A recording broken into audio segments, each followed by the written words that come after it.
Hello good morning from Pokhara.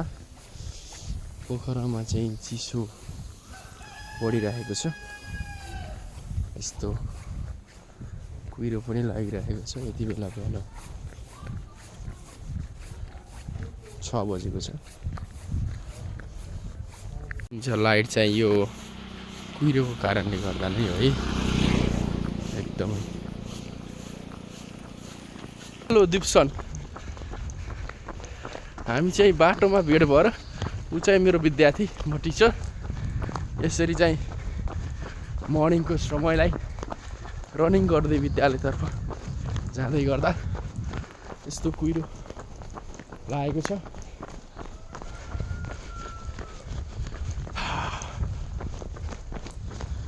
हुँदै गएको छ। यति बेला बिहानको 6:20 गएको अवस्था छ भने लगभग हामी अझ 1 किलोमिटर डिस्टेन्स पछि स्कुलमा पुग्नेछौँ। एकदमै सुनसान। अब अगाडि मान्छेहरू रनिङ गरेको देखिन्छ।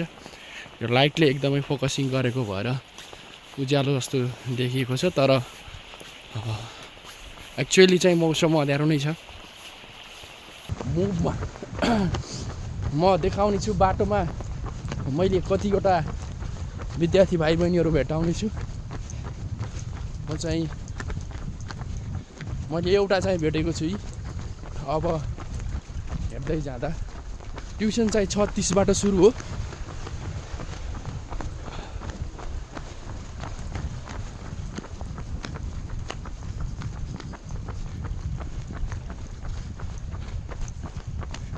मैले 2टा बहिनीहरू देखेको छु, मेरै विद्यार्थीहरू हुनुहुन्छ उहाँहरू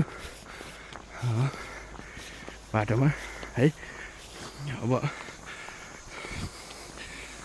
हामी चाहिँ जम्मी अहिले यहाँ 3 जना भयौँ है।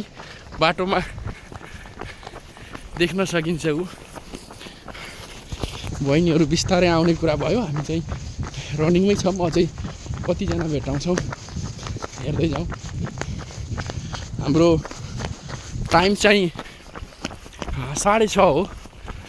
Time is time, no if no but भन्ने छ।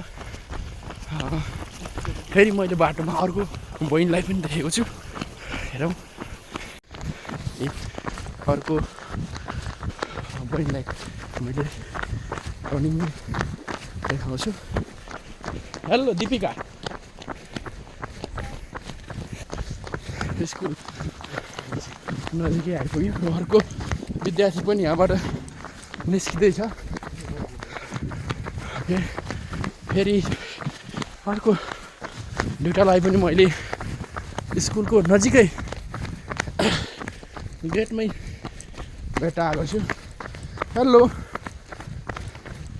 Hello good morning. यसरी हामी स्कुल छिरौँ। मैले अगाडि पनि देखेको छु।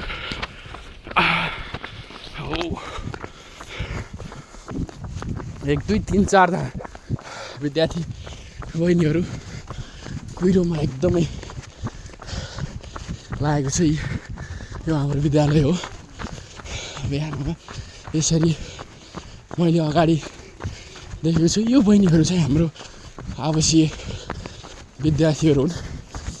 अब म आएपछि सबैजना गेट देखियो। हेलो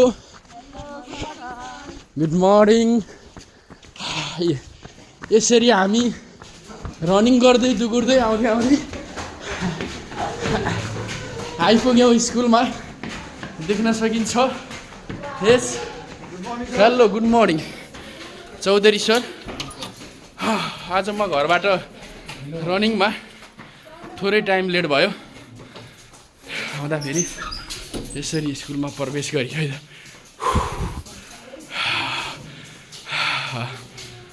गर्मी